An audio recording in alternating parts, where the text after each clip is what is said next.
We'll call this meeting of the Silver City Town Council together to order.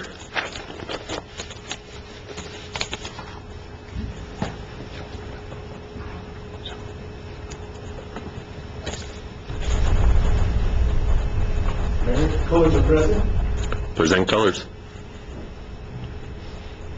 Ladies and gentlemen, please rise for the presentation of our colors and join us for the Pledge of Allegiance. Color guard, center, face. Forward, march.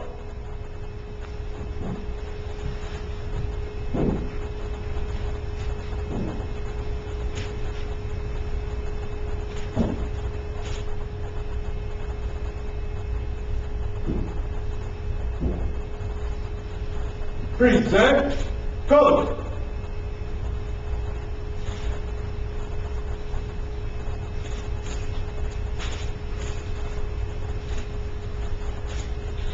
Color guard, mark time, march.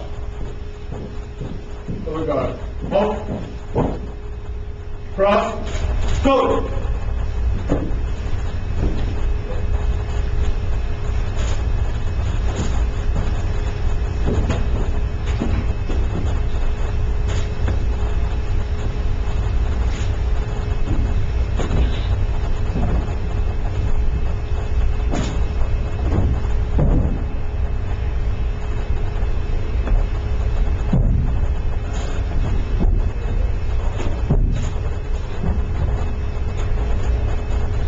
Post colors.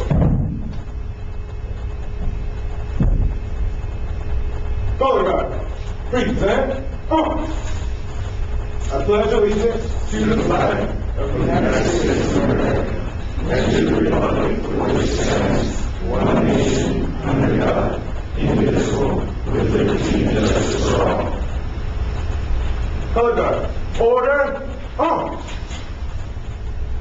So bow, please. Forward, march.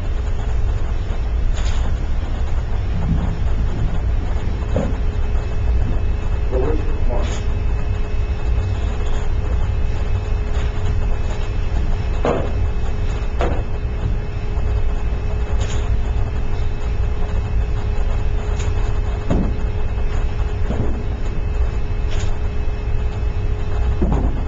Center, face.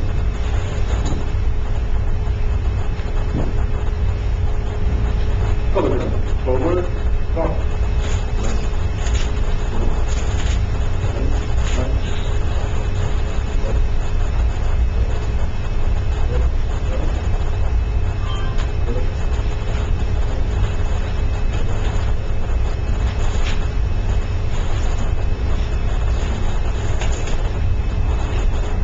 And that, ladies and gentlemen, is the Silver City Fire Department's new color guard.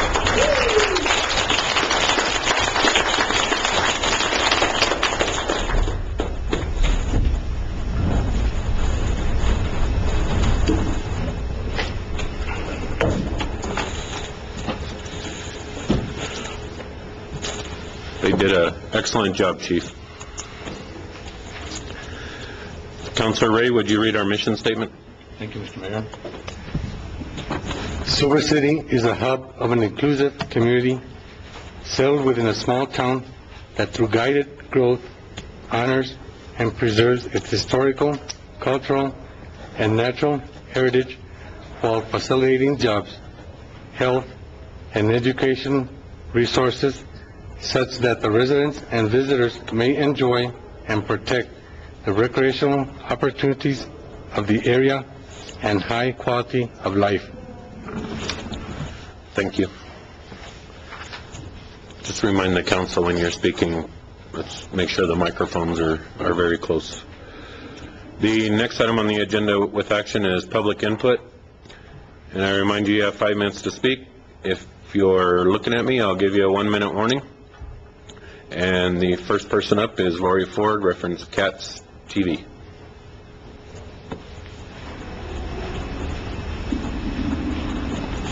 Thank you, Mayor, Councilors, staff. My name is Lori Ford. I'm the Executive Director of Community Access Television of Silver and Coot Radio. And I wanted to let the public know that The month of May is our May membership month. We will have a booth at the Blues Fest, and we will be signing up members, but it's not just at the Blues Fest, it's for the whole month of May. Discounts on the radio and Cats TV membership and discounts on the combo membership. The radio membership for this month is $65. The TV is $40, and the combo rate is $100. And now that is good for a full year. People go, is that going to get me a month? And I go, no, that's going to get you 12 months. So I really wanted to put that out there and just encourage people to check us out at the Blues Fest. They can do some radio spots and some TV promos, and we have fun out there. And also, all of our classes for the month of May are free to the public. We usually have one class a month that is free to the public, open and free to the public, but for the month of May, all of our classes are. We're doing Audacity class, which is a radio program. Also, Devils in the Details. I'm not sure what that class is about. Our CATS president, Kendra Milligan, is doing that class, so you can be surprised, probably as surprised as I am. That class will be next Monday, the 14th of May at 5:30 up at the CATS studio. 213 North Bullard is where all of our classes take place. We will also be offering free and open to the public PSA media production classes. And what those are exactly is, people are familiar with the little community calendar screens that we have airing in the blocks. Those don't appear there by magic. CATS pays somebody to do those community calendar slots. So what we are trying to do is educate and empower the community and the different entities who may want to dabble a little bit in some video production, but not do a whole, 15-minute or 30-minute segment. So we are going to teach them how they can do their own community calendar production. And the schedule right now is real varied. We're doing some in the afternoon. We're also doing some in the evenings, just so we can get people to show up whenever it's convenient for them. The board is deciding how long a time span these classes are going to be put on. It's been suggested that we do these free classes for 3 months. Personally, I would like to do them for 1 month and just get everybody involved in that 1 month at all those different times that we're having the classes. Tuesdays and Thursdays we'll be having classes 1 p.m. in the afternoon on Tuesdays and in 5:30 in the evening on Thursdays. We have found that we have really gone all out for certain members and different entities in the community in doing their community calendar. And when I asked them to please consider a donation for CATS doing their community calendar, I was told, no, that's your job. We are a 501c3, we are a business, and we can charge for services rendered, and in this case, it will be production fees. Not a whole lot of money. We're going to be charging $25 for a production fee for a community calendar, and hopefully people can get their information to us, way far in advance. That's just more bang for their buck because it will air the entire time. It's a one flat fee of $25. Thank you so much. It's kind of fun giving you the hook this time. The next person on the list is Anthony Quintana, reference special events.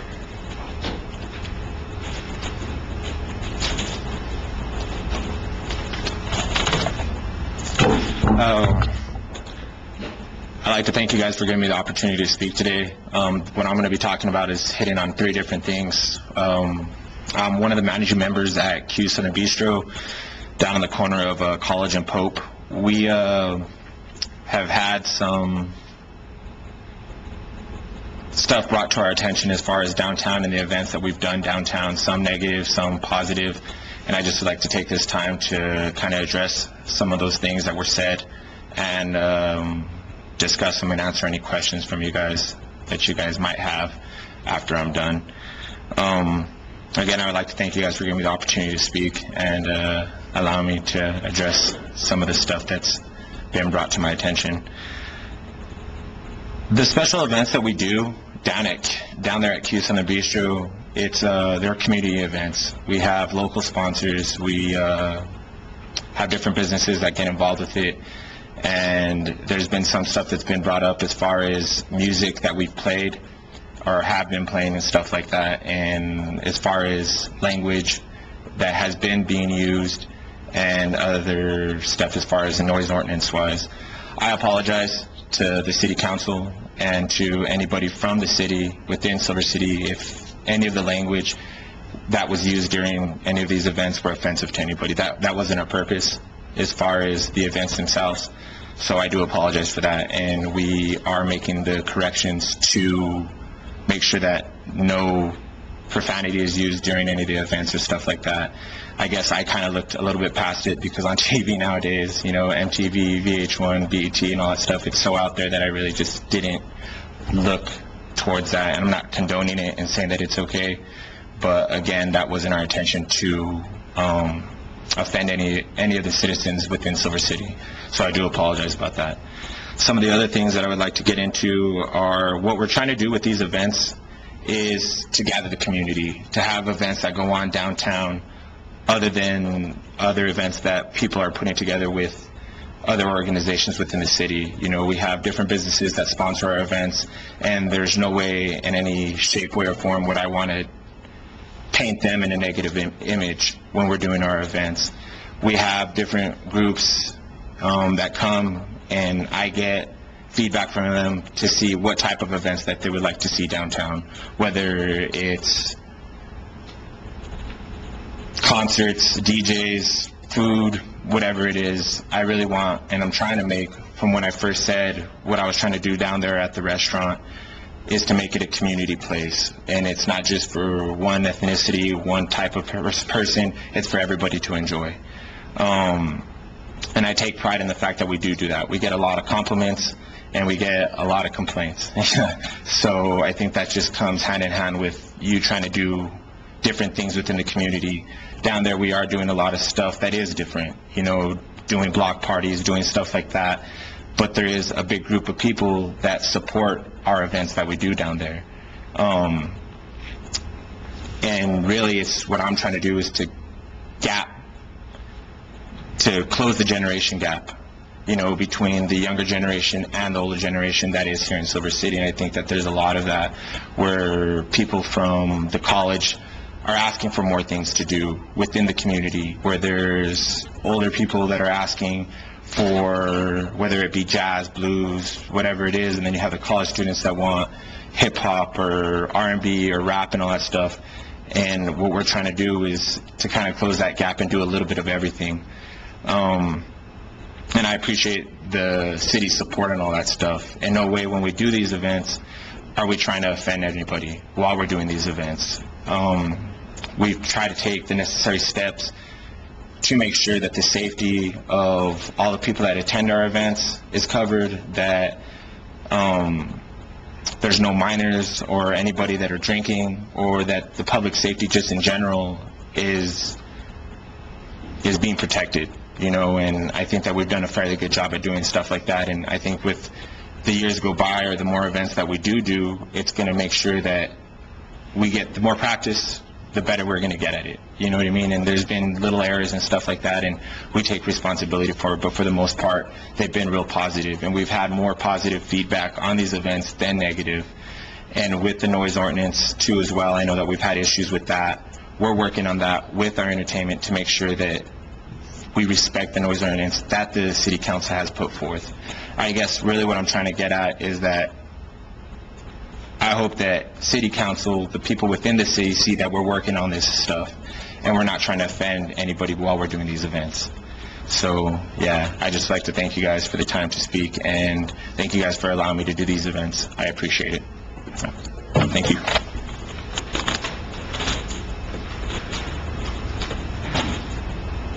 Next item on the agenda is council comments. Councilor Moronis, would you like to start?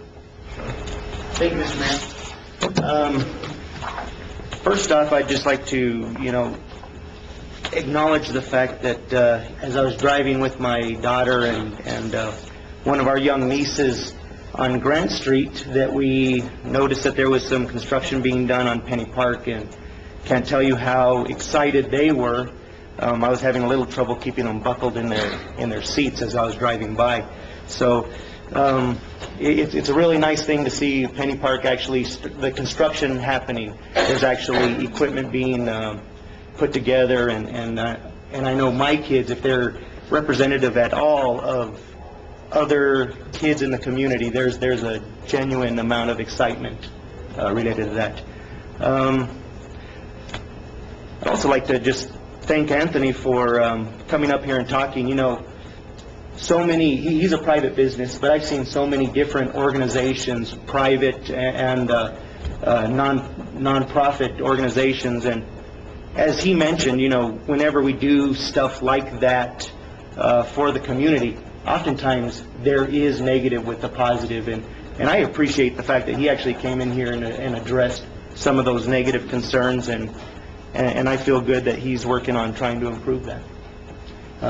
Thank you, Mayor. Thank you. Councilor Ray. I also want to thank Anthony for apologizing. I think it carries a lot of weight, and I hope that more people downtown Silver also do the same thing. Have more activities downtown, not just at Q's, but in the middle of town and further south in town. And also, Chief, your color guard was good. Thank you. Thank you. Councilor Cook.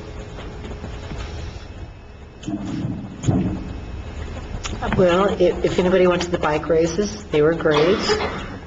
I know it's an inconvenience for a day in town. I think that the inconvenience is, it's overpowered by the events, the entertainment that goes on. There weren't very many people down there, and I was kind of surprised this year. But there were some stars there, and Jamie Thompson was one of our stars. That was great, watching him, and he won a jersey. Thank you, Q's Bistro, for apologizing. Thank you, Chief. That was a great. The flags. I was talking about the flag, and the flag is a lot straighter than it was. Thank you for putting it in right. And I'm glad Penny Park's starting up because my grandson's coming. He'll love it. Councilor Bettis. Thank you, Mayor. I just want to thank everyone who was involved with Tour the Gila. It was a great success. Congratulations to Jack and Michelle, and thank you to Shram and all of the other sponsors. And I really want to thank the volunteers and all of our police and fire, everyone that was out, and they did a wonderful job. And all the city workers, everybody just really pulled together. It was a great event, and it always amazes me how quickly everything gets cleaned up on Saturday. It really does. It's like clockwork. They really move quickly. All of the city workers, and I just appreciate everything everyone did. And I really thoroughly enjoyed presenting the jerseys to the pro men's category, and I want to thank Councilor Cook for joining me and assisting me with that.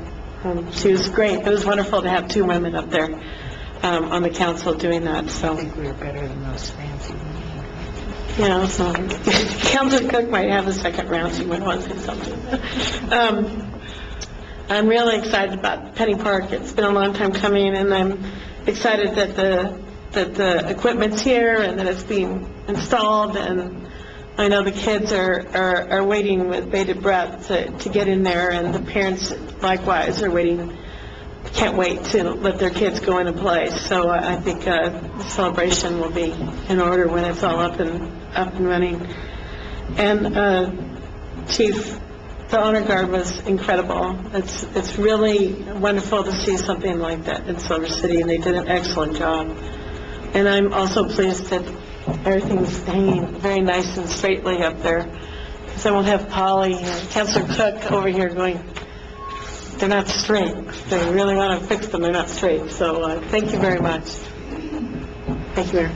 Thank you.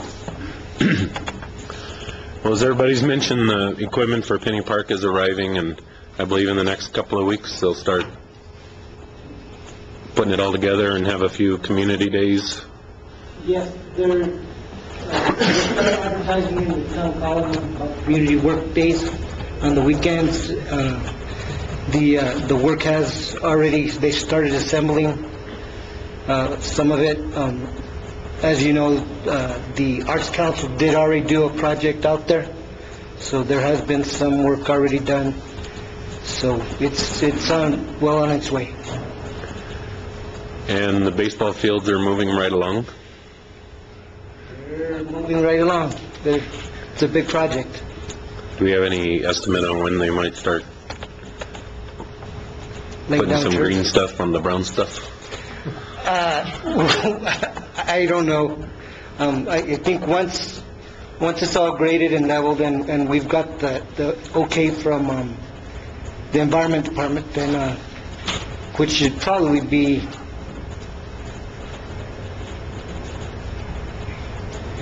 I think we're somewhere in the middle of May, late May, early June. Great. Should be completed, I think, in the early June. And there's progress being made on the golf course, clubhouse. Yes, they are on final design right now. They've actually moved all the sheds, cleaned all the where the clubhouse is going to be constructed. That is all cleaned out, and they've moved all of those sheds down to the landfill, an area that was set aside for the sheds and approved by the Environment Department. Thank you. The roof for the Parks Recreation, Parks Maintenance Building is completed as well. The tennis courts will be completed. It just needs to get to a certain temperature. They're usable right now, but that additional surface, the squishy surface, I guess, I don't know what it's called. It has to be a certain temperature for them to put it on. Thank you.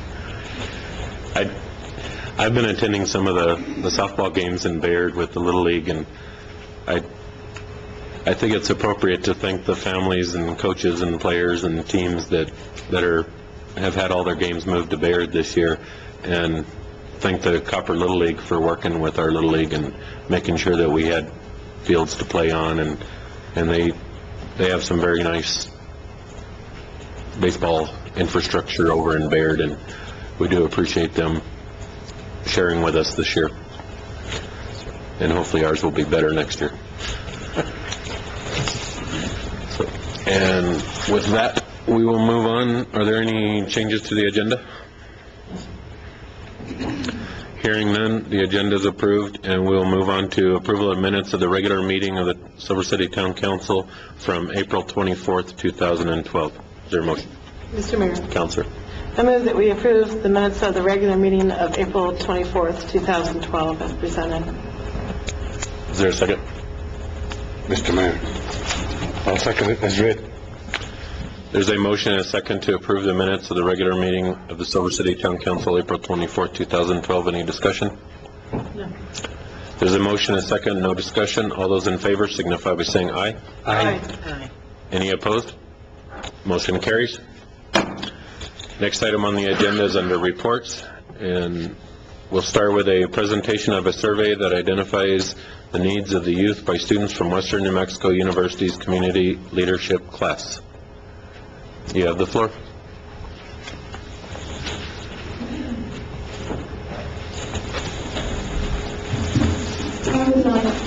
thank all of you for giving our students the opportunity to show their leadership skills that they've been developing through this class, and I will just turn it to them. Thank you.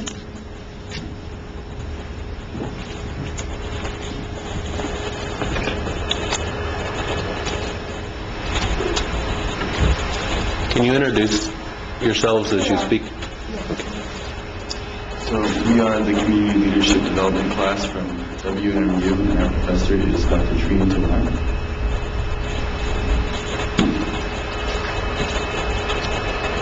Hi, my name is Bella Bjornstad. To my left is Jacob Kaiser.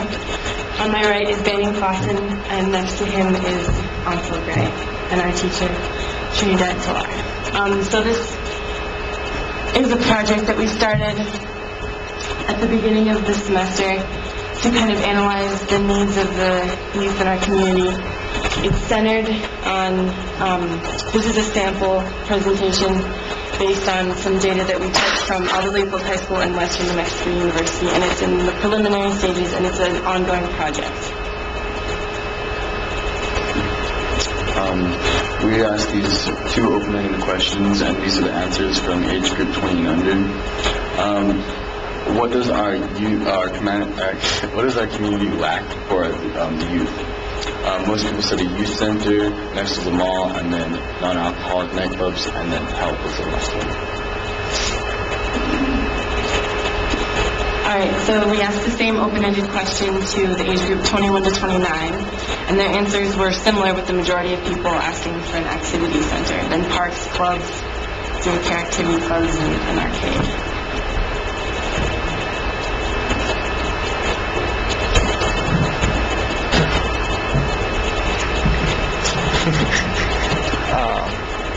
We asked the same question of participants in the age group of 30 and up. The results followed as 1 for parks. The majority of them fell under activity center, and the following 1 each for cohesion, advertising of current activities, which you already have, everything, and also a mall.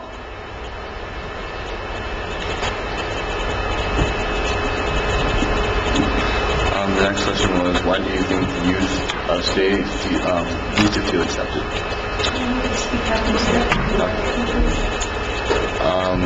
Most said do not feel accepted. Next said family issues and confidence, staying in school, getting away from drugs, don't know, the help of others, and respect. All right, so for the age group 21 to 29, it was lack of appreciation as the majority for the question. Behavioral issues and addictions was 2. Lack of structure, peer pressure, principles, acknowledgement, exclusion, and development are the following. For the age group of 30 and up, we had the lack of resources, peer pressure, deemed still worthy, parental issues, education, behavioral issues, and also a lack of activities.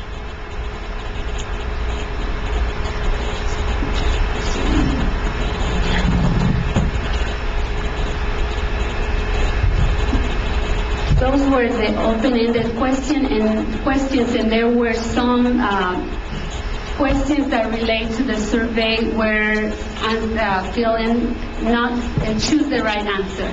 So now we are going to go over the results of those answers through some of the charts that Jacob put together.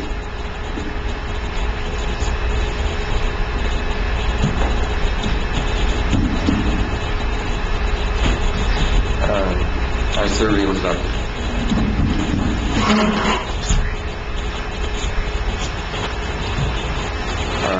The survey, we did a community health survey, and we made some of the following graphs so as to be able to make comparisons amongst the following age groups. We found that for the genders that we sample survey succeeded mostly for under 20, they were male, and that the races surveyed, the majority was made up of both Caucasian and Latino.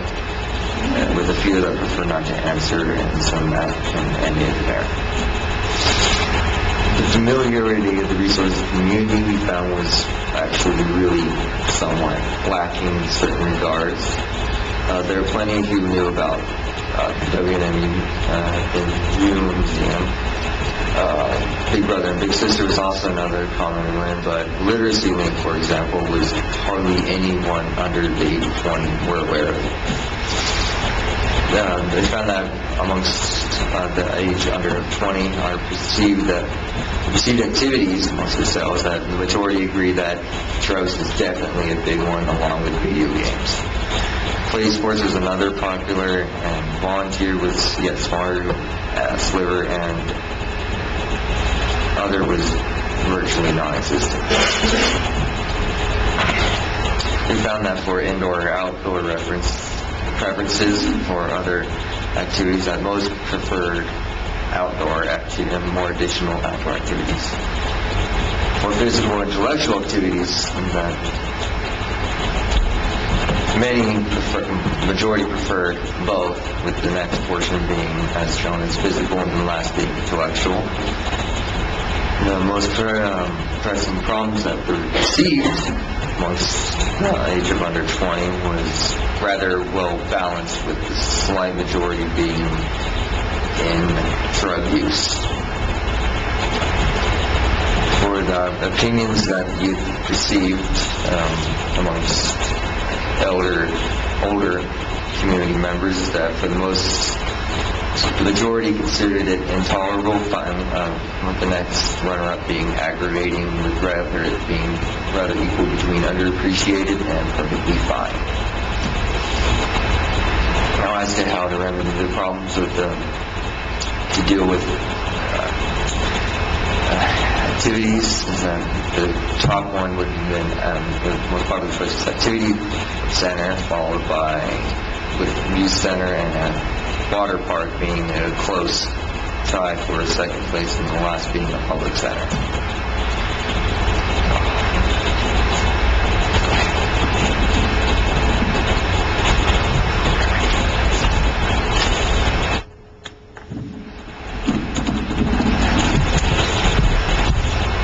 Alright, so we did the same survey for a different age group, age 21 to 25.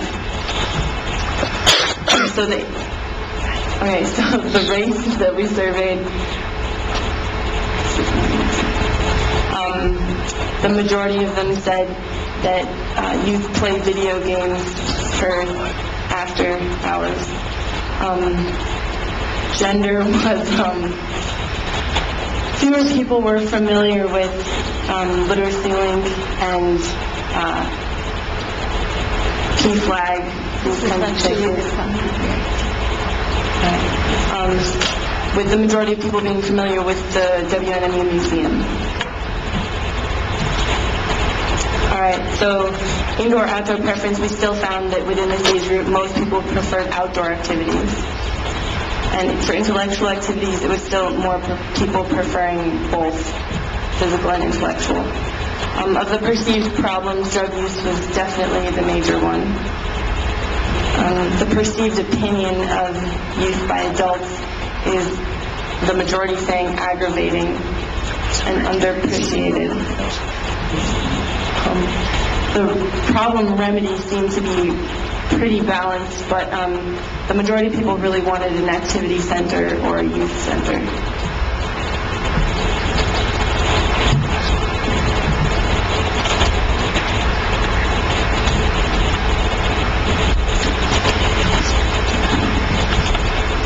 With this one, I surveyed the age of over 30 for the sample survey. For the gender, the majority was once again male, slight majority. The races surveyed primarily was Caucasian, followed up by Latino and other. Familiarity for community resources was extremely highly balanced. Just about, it seems that the community members were aware of all the potential activities compared to the former, with much less awareness. for the younger age groups, particularly under 20. Perceived youth activities, whether free time, was much more balanced than the other, with the majority believing, slight majority believing that playing video games is slightly more popular than followed up by use of drugs. And once again, similar to the last two categories, that the vast majority was preference for outdoor activities followed by indoor. Now, the majority of all of those surveyed preferred actually both physical and intellectual activities. There was no preference only for physical or intellectual. The most pressing problems determined was, the majority agreed, was primarily drug use, and following the rest being rather balanced, except for teen pregnancy, which was noticeably less than all the others. Now, for the perceived opinions that adults thought that youth had on them, where the majority was aggravating, followed up by underappreciated, and then the last stuff was perfectly fine. Now, as to how to remedy the problem, there's a vast agreement with the activity center, followed by youth center, then water park, and last public center. And that's the end of our presentation. And as we stated, this is just the beginning. This class was the first class offered for this type of engagement for the community. And future classes, we would like to continue the survey and also add with the hopes of bringing more awareness to the community of what the needs of the youth are, stated by the youth, not by adults.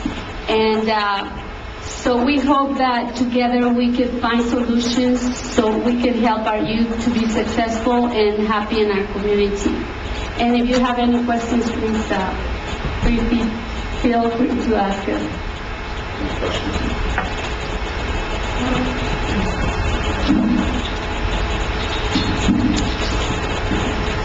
I do have a couple. Under the community resources that you're familiar with, you didn't list any of the libraries?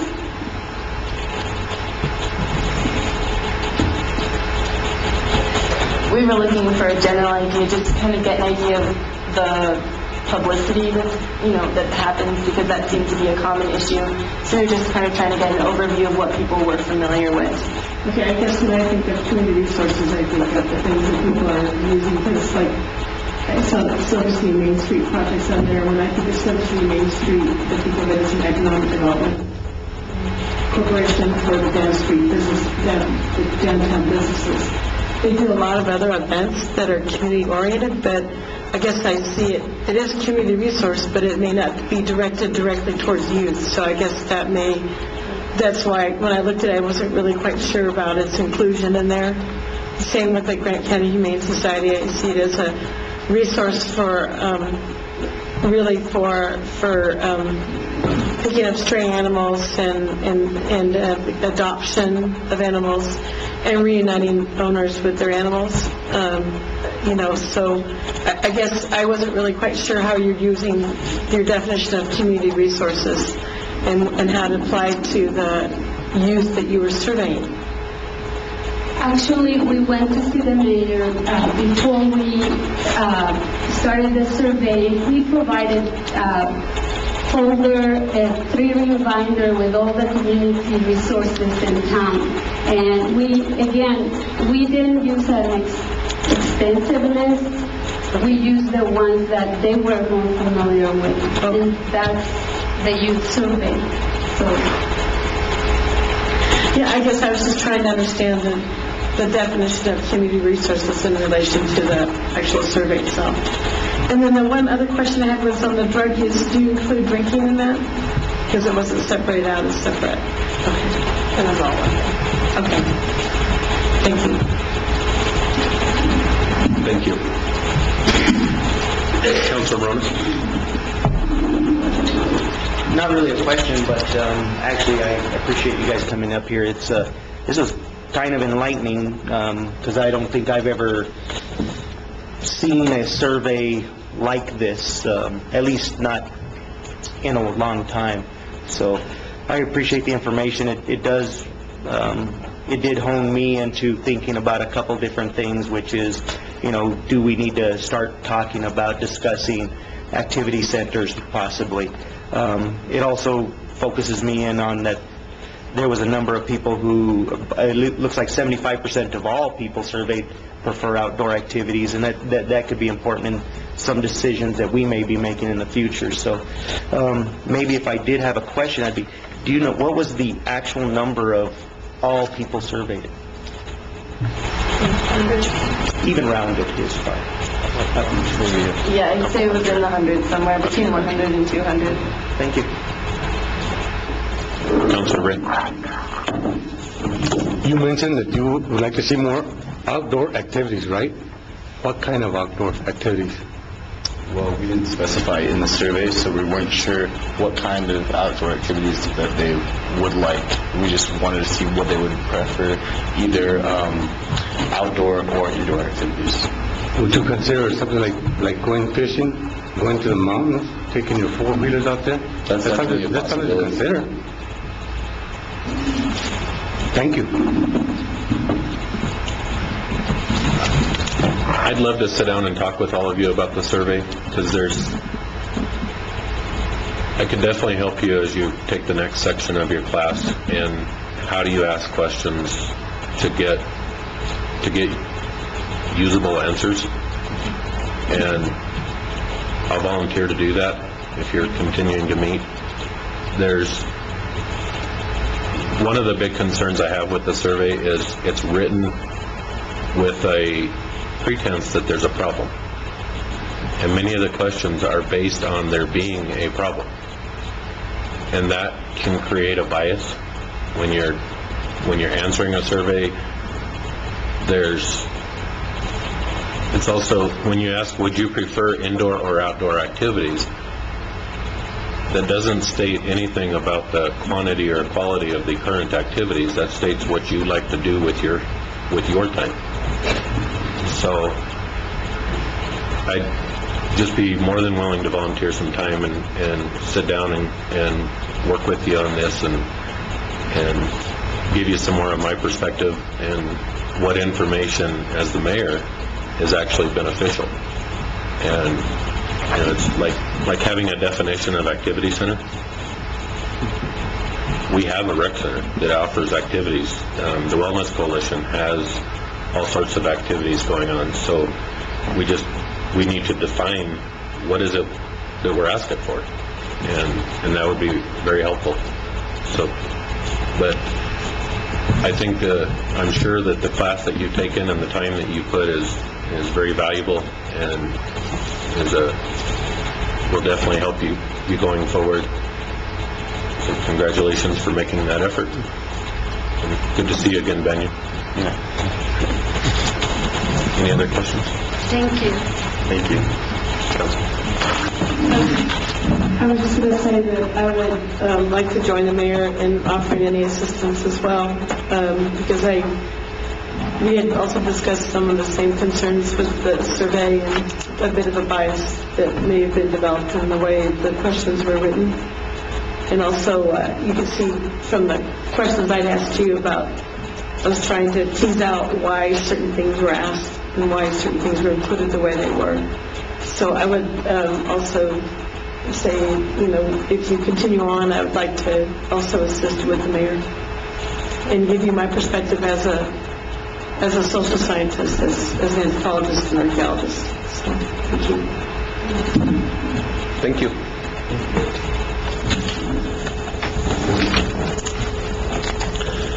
Next under reports, Mr. Brown. I got two short reports. One is, I want to give you the status on College Street, why it's being torn up again. After the contractor laid the asphalt the first time, the engineer went back through and to ensure that the asphalt was installed properly. And basically what's supposed to happen on the street is that you have a crown in the middle, It's higher in the middle of the street so that it pushes the water to the side so that it drains properly off the street. That's not how it was installed. It pretty much shot all the water in one direction into one property owner's property. So they had to remove it all and they're going to reinstall it. So that's a setback for them. But we're ensuring that it is going to be installed properly. Second is the Gabby Hayes well. We put out the bid for a replacement well of the Gabby Hayes well.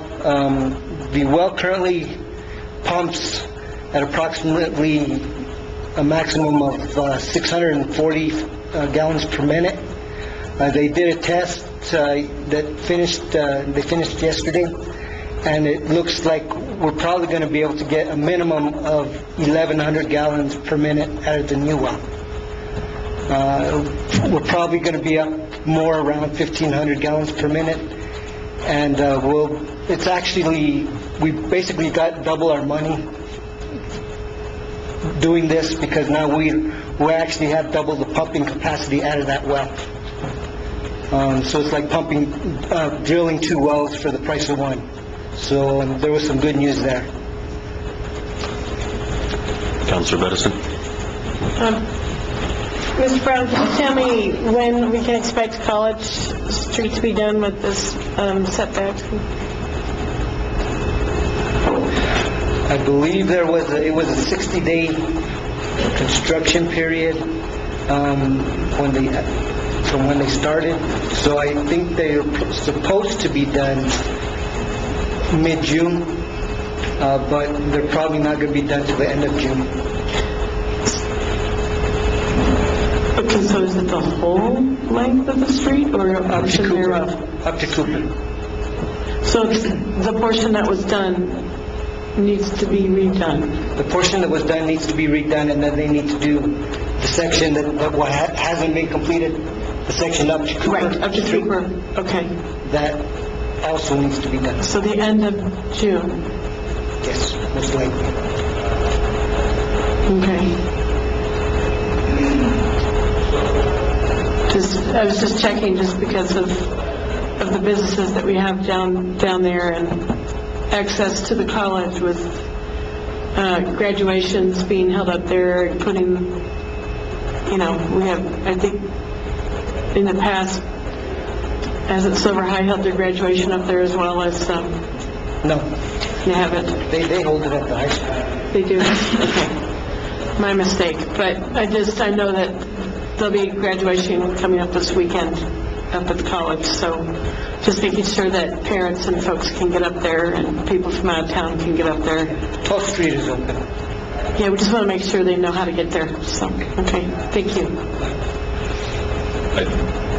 I think the overwhelming issue is Businesses too. my increasing frustration with this contractor that continues to put out projects like this and is pushing timelines. We still haven't resolved the issues on Leslie. We have college that's going on forever on a very short section, and I'm very thankful that our contracts are well written. Well, we have been lenient in the past on allowing them extra time for construction, but because of the lack of cooperation, as far as Leslie is concerned, we're not going to allow that same cooperation until they start working with us, because they have asked for some additional time for the construction on College Street before they get into liquidated damages, and as of now, I've denied it until we get some resolution on Leslie Street as well. Thank you.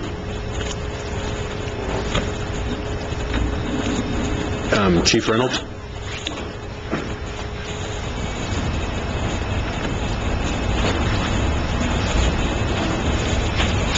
Mayor, City Council, a couple of different items just to mention real quick as actually public service. We're currently looking, I'll start with the first one, which was on 32nd Street. We put in a speed table in that area.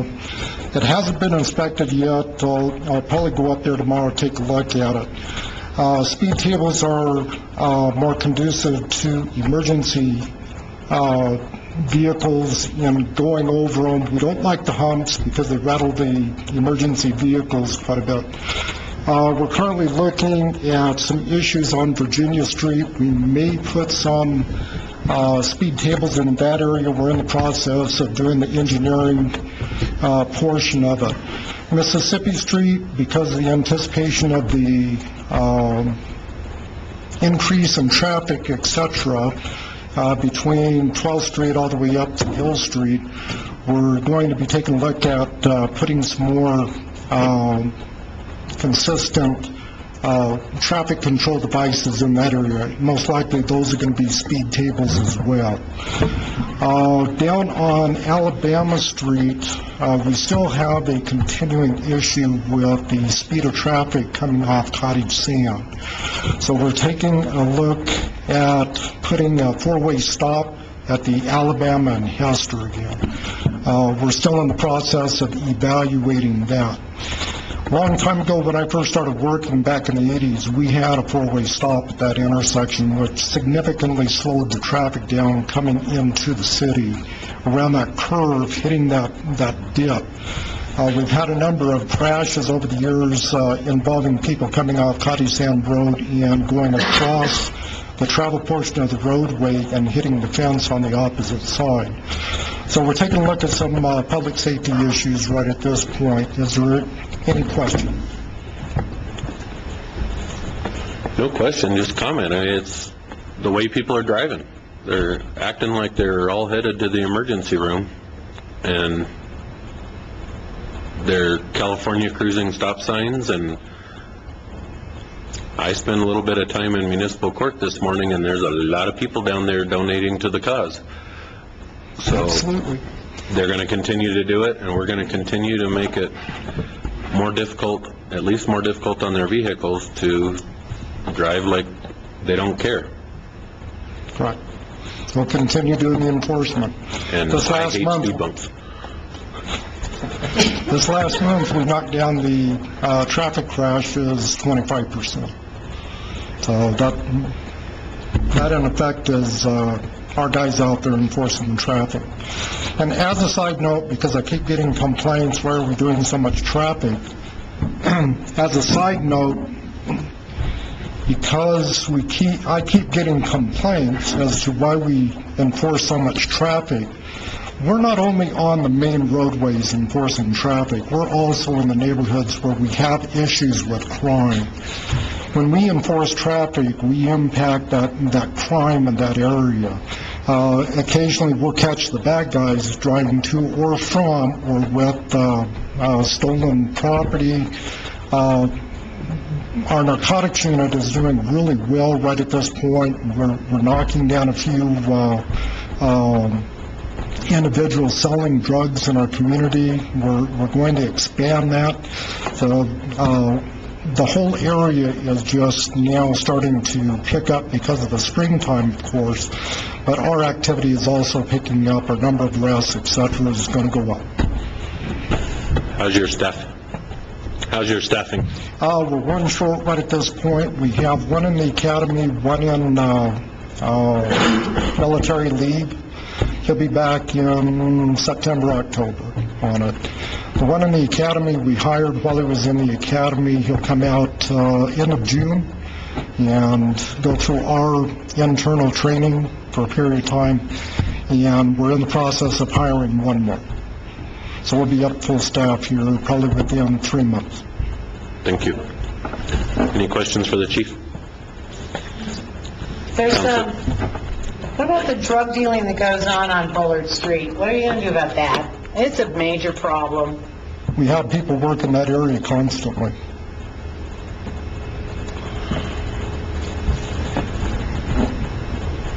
No other questions? Thank you, Chief. Thank you. Chief Bencomo? Mayor, Council, I don't really have a report. I just want to thank you for allowing your fire department the opportunity to present the colors at tonight's council meeting. This has been a long-standing goal of this department for 25 years, even when I was back on shift. Kind of gives you an idea how old I am. But anyway, we want to thank you for that. Just to let you know that they will be presenting the colors at the high school graduation. I think it's occurring this weekend, if not next weekend. More likely, they'll be in the 4th of July parade also. We have 3 members that have military experience. We have Leonard Escamilla that did 8.5 years in the U.S. Coast Guard.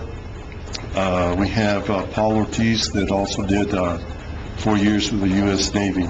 And Mike Davila, who was issuing the commands to the Honor Guard, actually is a 2-time Iraq veteran. He served with the 82nd Airborne and was a medic. So I just want to thank you for giving us that opportunity. Do you have any idea on how we're doing with staffing? No, I don't care about your stuff. We can always use more. Do you have any idea how we're doing with our fuel moisture contents and our risk? Well, it's getting drier. It's certainly getting drier. There's an article in today's daily press. Gary gave some information that we're at the point we were last year, and you know, it's getting bad. Let's all pray tonight that we get some rain, if not tonight, tomorrow night, next couple of days. But I'm just going to ask the public to be cautious out there. We actually had a small grass fire south of Tyrone. It was about 2 acres. We were able to knock that fire out. Tyrone requested our assistance. That was actually caused by a down power line. So please be diligent out there and be careful out there. And no burning. No burning. We're not issuing burn permits. I found that out. Okay. Thanks, Chief. Thank you. Any questions for the Chief? Thank you. Okay. Mr. Mayor, Counselor. I move for a short break. I second it. There's a motion, a second for a short break. All those in favor signify by saying aye. Aye. Any opposed? We're in recess. We'll call this meeting back to order, and the next item on the agenda is item 11 under new business, budget presentation by Alex C. Brown, Town Manager, Finance Director, and request for council's direction. But before we go there, I'd like to take the opportunity to recognize Linda Flores, who's sitting in the back. Wave at us, say hi, Linda, and recognize her as she is also our Employee of the Month for the town this month, and it's a very deserved honor. Mr. Brown. Okay, Mayor and Council, basically you've got information in your packet, the summary information for the water sewer fund, the sanitation fund, and the debt service funds. What I did was basically, in these funds, if you look at the expenditures, we're trying to keep the expenditures very close to where they were last year. We have one issue, though, in the water sewer fund, and we've been pumping quite a bit less water this year, as well as billing quite a bit less. Compared to the same point this year, we've billed approximately $400,000 less than we billed at the same time last year. So to keep those revenues,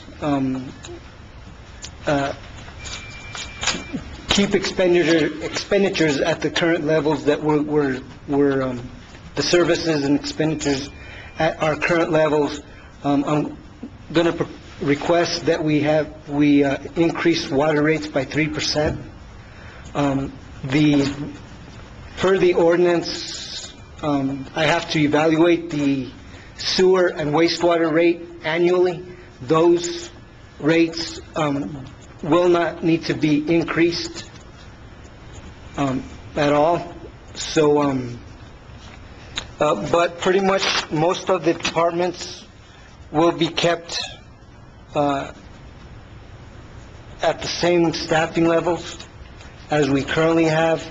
Operations, what we're counting on, the big expense in the water sewer fund is electricity, especially with the electricity rate. But what we've been able to do, well, part of it, the combination between the fact that we've had to pump less water and the fact that with the new SCADA system, we're pumping at night, so we have the lower kilowatt per kilowatt hour rate that we're paying. The power usage has not increased substantially. We should have the solar array for the wastewater treatment plant in sometime this next fiscal year, but I did not include any decrease in expenditures for electricity at the wastewater treatment plant. So there is some cushion there, depending on when the array comes online. Is there any special projects or anything that you would like me to look at in the water sewer fund?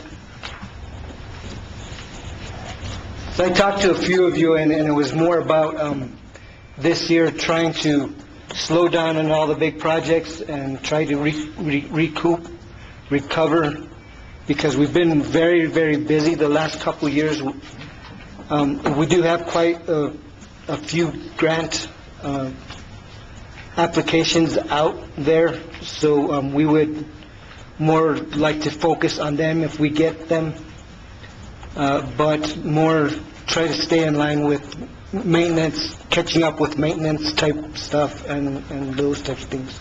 Do you have the adjustments for Tyrone? Tyrone? For sewer? The sewer, that line will not be built till late in the fiscal year. Okay. So they're barely going to start construction, and it's going to take a while before they tie on. So, And as far as the operational expenses, it's not going to cost us very much to process their input into our wastewater treatment plant. But it will have, the added revenue will help us defer any rate increases on the wastewater treatment plant rate in the future. any other questions, comments? Councilor Morones? When was the last time we had a water rate increase? It would be 4 years ago.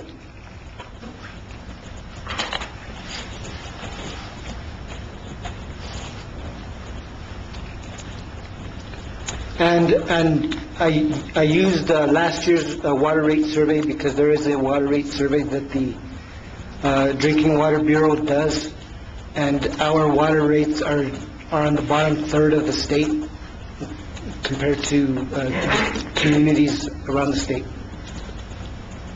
Is that within, like, would 3% move us substantially on that type of chart? We'll stay Still bottom third? Or still at the bottom third. bottom half or something? No other questions? Councilor Bedison? Alex, you said something when the mayor mentioned about the Tyrone sewer adjustments, and you said it wouldn't cost us very much to treat their byproducts, and that the revenue would be offset, be offset, and we wouldn't need to do an increase, but Hold on. One at a time. let me finish, because I wasn't quite done yet.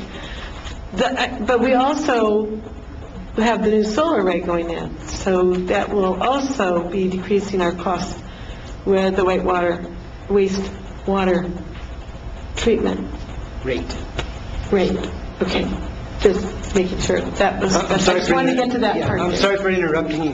Yeah, but sort of, yes, between the combination of the two, we're going to get increased revenue and decreased expenses between the two of them.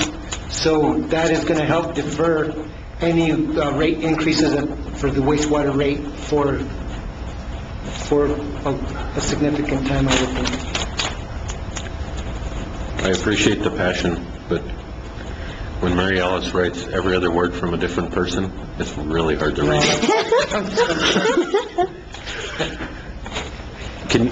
Do you have an idea, or can you tell us what a 3% increase is an actual impact on the average household?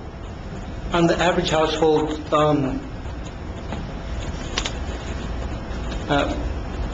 we're talking about 70 to 80 cents on the average household.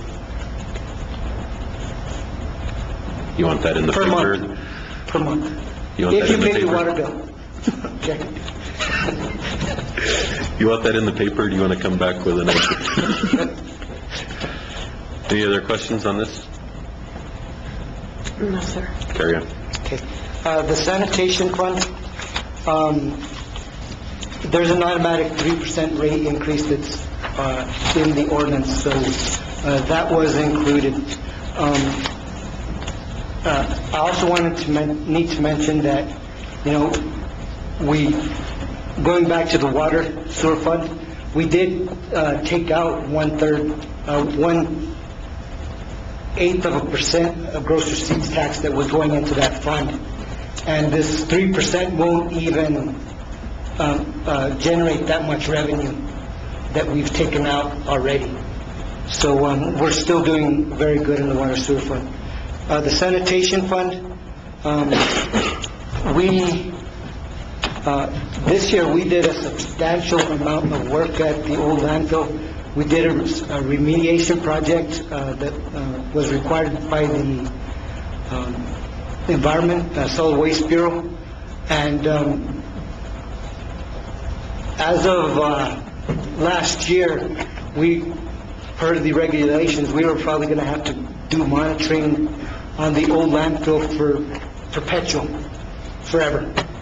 But we found out that our down gradient monitoring well, for some reason, whoever did the closing of the landfill installed it in the waste.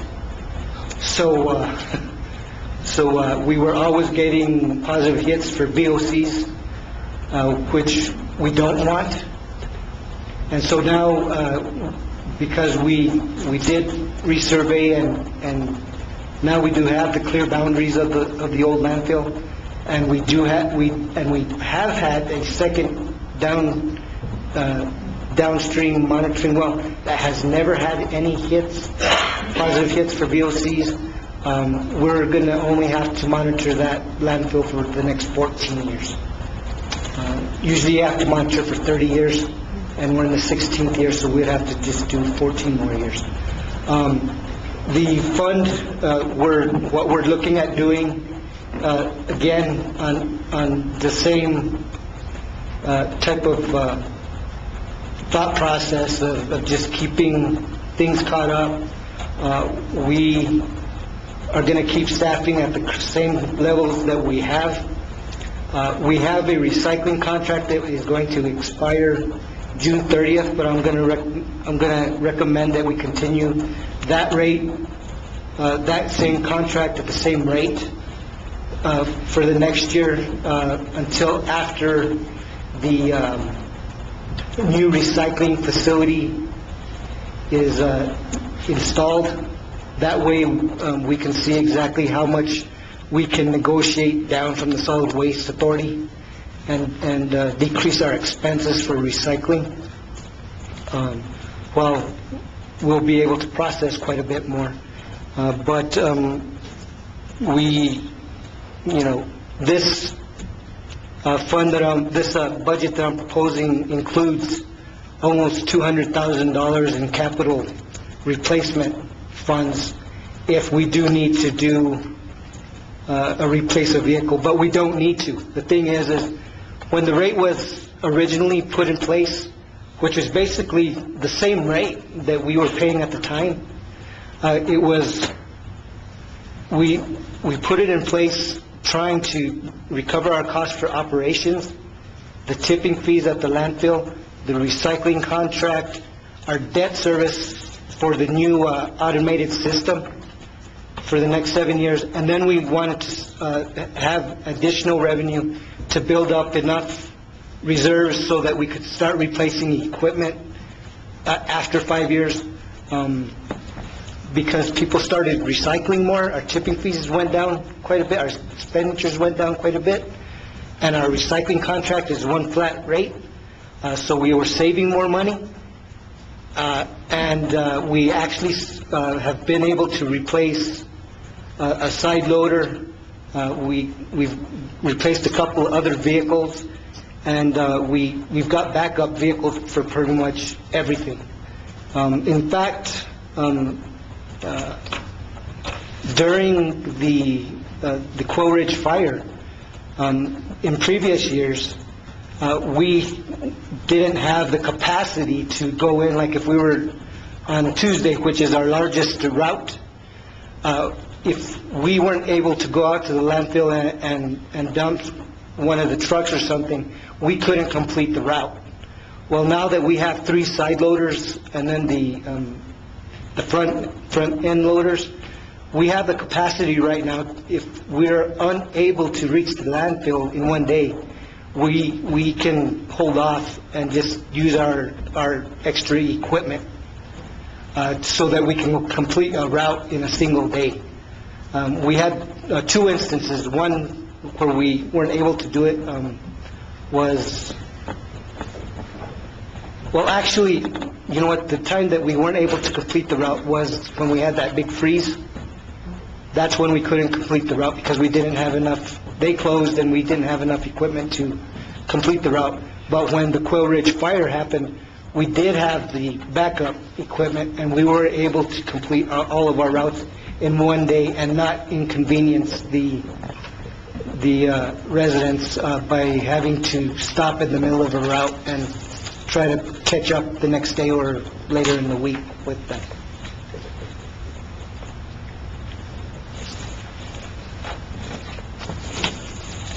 Council. Alex, can you explain the reduction in the auto garbage collection and bins? 34%? Item I, under revenues? The sanitation fund? Oh, yes. Actually, those revenues have been going down. The bins... Oh, that's the bin sales. That's that little fee that we charge for the rental of the bins. Oh, okay. The replacement. And actually, I've been going back the last few years that we've been collecting that fee, and it's more in line with this number than it was with the 63. So I was overestimating it in previous years. Okay. I was wondering if it might have gone down because recycling's gone up and people are asking for smaller bins, which means that... Well, actually, you know, originally, we bought, we didn't think the recycling was going to catch on real quick, so we bought a lot of the 95-gallon containers, and then after a few months, we ended up, after people started seeing that their bill went up a little bit, and that they could recycle, we started getting a lot of people exchanging the 95-gallon for the 65-gallon containers. So we had to order a lot more 65-gallon containers. And then now we have a lot of people that have learned that if they can get 3-4 recycling bins, and they don't get charged for that. And so there are a lot of residents that have actually gone down to the 35-gallon containers. So we've had to go down and purchase more 35-gallon containers. And then on the commercial side, a lot more of them have started recycling cardboard. So, you know, we've had to get smaller containers, picking them up fewer times a week, those types of things. Okay. Thank you. Did you consider anything for the sanitizing the curbside bins? No, we haven't, but there is a service out there that does it. Yeah, there is. And so, we can divert some of that capital replacement money to do that. And, another thing that we were thinking of doing was, especially restaurants during the summers, is exchanging their dumpsters, like once a month, taking a clean one out, taking the old one out and cleaning it up, and then just replacing it throughout especially when it's hot, doing that type of service for the restaurants. Thank you. That'd be nice. Any other comments? Anything else? Okay, debt service, basically, we only have 5 loans now. The ladder truck, it will be next year is the last year of our payment for the ladder truck. The the Little Walnut sewer loan has approximately 12 more years. The issue that we had with actually we only have 4 loans, I'm sorry, because in there is the 2011 reserve fund that we have to keep for the $6 million loan that we used $5 million of for the capital projects, and $1.2 million for refinancing and consolidating the other loans. So water, sewer, and sanitation are the primary debt service for those 2 loans right there, and then water, sewer is the Little Walnut sewer loan, and the public safety tax pays the ladder truck that comes out of the ladder truck. But the thing is what ended up happening this year, because of the timing of the loan coming when it did, we had already made this year's payment on a lot of the loans that we refinanced, and then the first payment for the bonds is in June. So what we're doing is next fiscal year we're going to put enough in those funds for 2 payments that are coming out of the water, sewer, and sanitation fund. So you see how strong the water, sewer, and the sanitation funds are, that they're able to make 2 years' worth of payments on our debt with just the little adjustments that we're doing. Also, we did refinance the 2 pumper trucks that comes out of the fire protection fund. The debt service for that was $108,000 annually, and since we refinanced, all we're going to have to transfer out of the fire protection fund to the refinance is $77,000. So we actually saved them close to almost $40,000. So that goes into their operations, that they can use for operations in the fire department. Questions? Next, I'm going to be currently working on the general fund, which provides a majority of the services. And what I'm working on right now is to keep staffing levels where they're at. I think we might increase the finance department, accounting department, an accounting technician by 1. I think I was asked to look at animal control and increase a little bit there. But as far as the other things, we were going to more focus at keeping services where they are. Revenues, we're back up to 2008 gross receipts tax revenues this year. We should meet that that mark. We're about 5% above where I projected we would be. I'm projecting a 2% increase next year. And unless you have any other requests that we look at, because we're gonna do things instead of the big projects like we've been doing. What we want to start doing is doing smaller projects that cost less, like remodeling some of our parks. For instance, Cherry Hills Park, the new equipment that we did there, it didn't cost very much, but we want to do some of those types of upgrading of our parks that don't cost very much. We've got to do some work at the swimming pool because of ADA requirement, state law that we have to do this year. Actually, that's coming out of this year's budget instead of next year's, so we can open the pool. But we're also going to look at the decking there. That's not going to cost a lot. And then, of course, we want to continue maintenance. We want to look at roofs.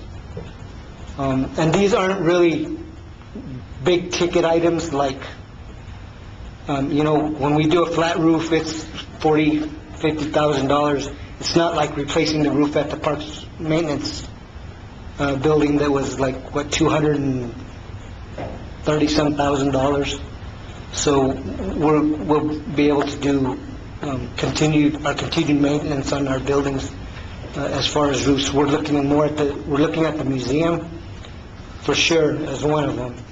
The library is going to be one that you're going to see a bid here coming pretty soon, but that's going to be paid out of the Lenny Monroe Forward Funds. And they're going to do the roof and HVAC system upgrades there. So if just requesting any input or guidance, so that at our next council meeting, I'll bring the general fund, the special revenue, capital funds, and the trust and agency. And all of those are, special revenues are like lodger's tax. I do want to tell you, I have worked on that, the budget there for the award, because I think the award's pretty soon, is $225,000. Lodger's tax is what I'm looking at.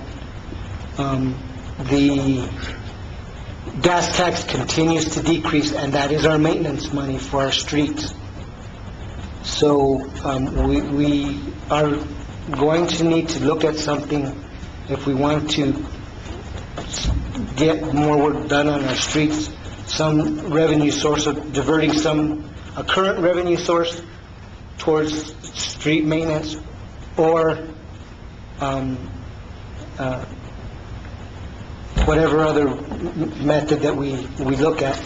I do want to say, though, that in the water sewer fund, there's $125,000 in there, because most of our cuts and breaks in our streets are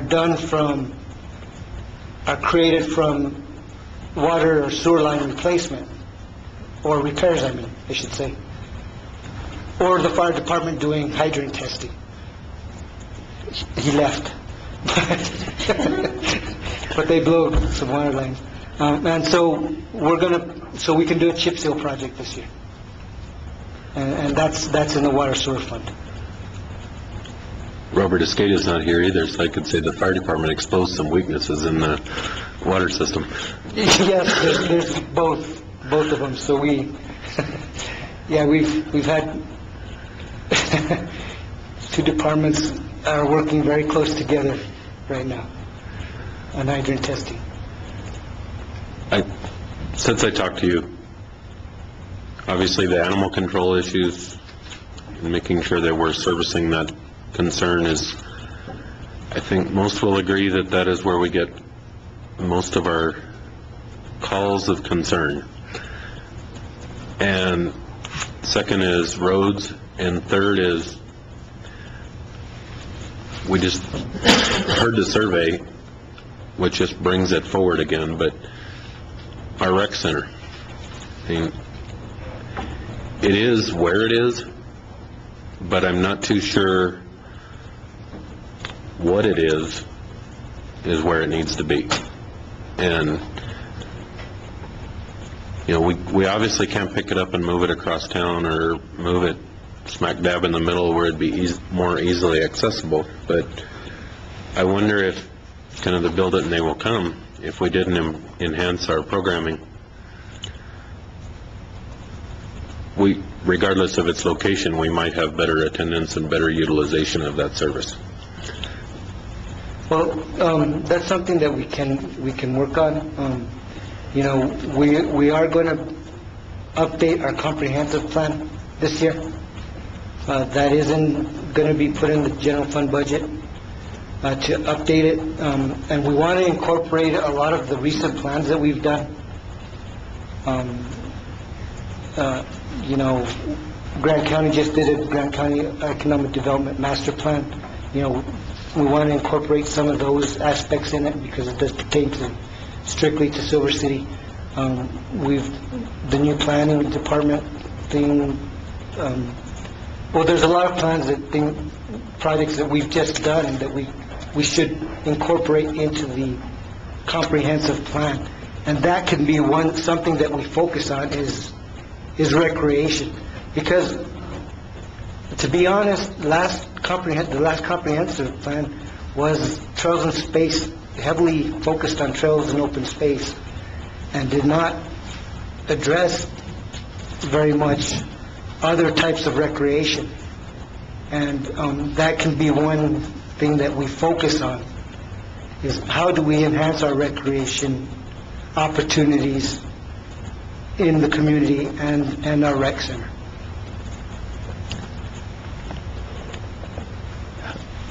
Do you know off the top of your head how their budget has been over the last few years?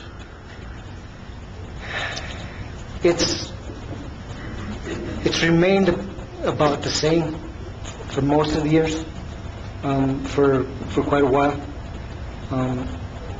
Since, you know, the after-school program is heavily utilized, and it doesn't, you know, it's more a babysitting service after school, but we could probably put more money in that and get more kids there. But, you know, they don't go back during the summer. You know, we could put some new equipment in there. The playground was just rebuilt up there. We can look at basketball courts as well as racquetball courts is something that has been recommended up there. Yeah, I was with about 16 of them yesterday at the park. But I also think we need to look and maybe work with the Wellness Coalition some on what are they hearing. But there's a whole other population of teenagers and stuff that we need to figure out what is the programming that they need. That's a huge asset to be sitting up there, and I'm not sure what time they lock the doors most nights, but I'm sure it's fairly early. Yeah, And it's from, I mean, nobody's kicking the door in. And I just think we need to figure out a better way to utilize that resource. Okay. Councilor Bedison. Well, I was just going to comment on two things. One, on the after-school program, I think the comment that it's sort of a babysitting, I was just wondering if we work with the Child Development Center at Western to actually make it more engaging and educational, and maybe we can work something with the university to do that. Where that, I'm just suggesting. I can imagine a phone call coming to Mr. Brown's office shortly after the staff up there hear that it's a babysitting service. Well, no, I'm repeating what was said. I know. I'm sorry. I beg to differ with Mr. That Brown. characterization of the service we provide. I think that was probably a shortcut of explaining what they do, because I was with them yesterday, and just the one day, I mean, they were not babysitting, they were interacting. You're interacting and They were doing... creating activities No, for them. they go, Don't they, they actually utilize a lot, they're less at the rec center than they are utilizing the other services that we have. Like during the summer, they're at the swimming pool. During school, they're going to the museum. Yeah. They're going to the library. They're going to Golf Park. You know, they're going to utilizing all the different types of services that we offer. They go to the movie. They do different types of things like that. They used to go to the Penny Park, but now they do go to the skate park, and they will be able to go to Penny Park here pretty soon. so we should strike the earlier comment Yeah, that you strike made. my earlier comment, please. And strike my repeat of it then. So I guess the other comment that I've heard often, and when I've talked with people in the community, parents, is they're concerned about how to get their children there if they're working, if the parents are working. They're concerned about safely getting their children up to the rec center. Well, we pick them up we pick them up at school, during school. Right, no, but I meant Other than that, teenagers you know, and things like that. teenagers, you know, we do have a bus service as well. I'm sorry, I don't know. Let's have a what's going on. question and then an answer in order. I know, I'm sorry, I was looking at something else that was going on behind that. I didn't know what was going on. So that was what I was trying to get at, was the teenagers rather than the after-school program kids. We have the bus service, Corre Caminos, that runs all during the week. Okay. Okay. And we don't run our vehicles picking up kids during the afternoons or the summer. They're transporting the children to the different activities that we do have. But, you know, I gotta be honest and say that, you know, most of the activities are geared towards younger individuals rather than teenagers and adults at the rec center.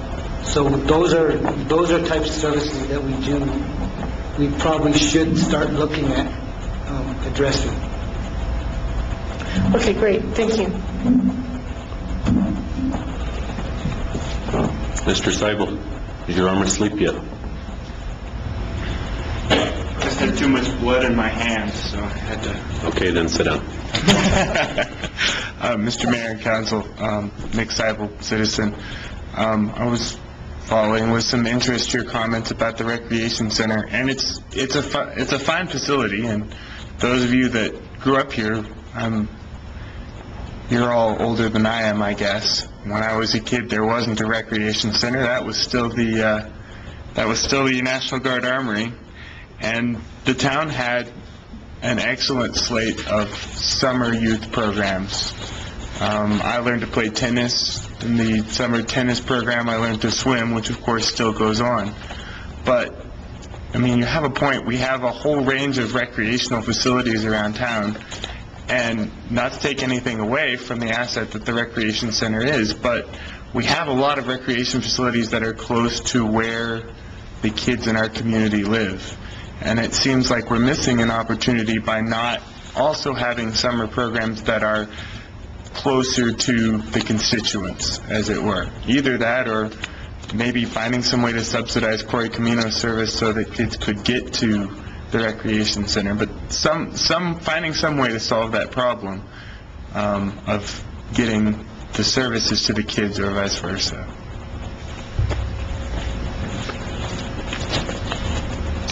I think we've beat that dead horse, unless anybody wants to continue. Do you have anything else? No, just, if you have any more guidance,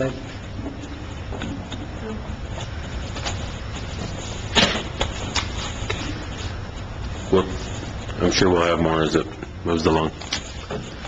Mr. Mayor. Counselor. I move that the council go into executive session pursuant to NMSA 1978, Section 10-15-1H for the following reasons. Number 8, meetings for the discussion of the purchase, acquisition, or disposal of real property or water rights by the public body. Mr. Mayor, I second that motion as stated. There's a motion and a second to go into executive session pursuant to number 8, purchase of real property. Roll call. Council Benson? Aye. Council Cook? Aye. Council Ray? Aye. Council Moore? Aye. Motion carries. We'll be in executive session.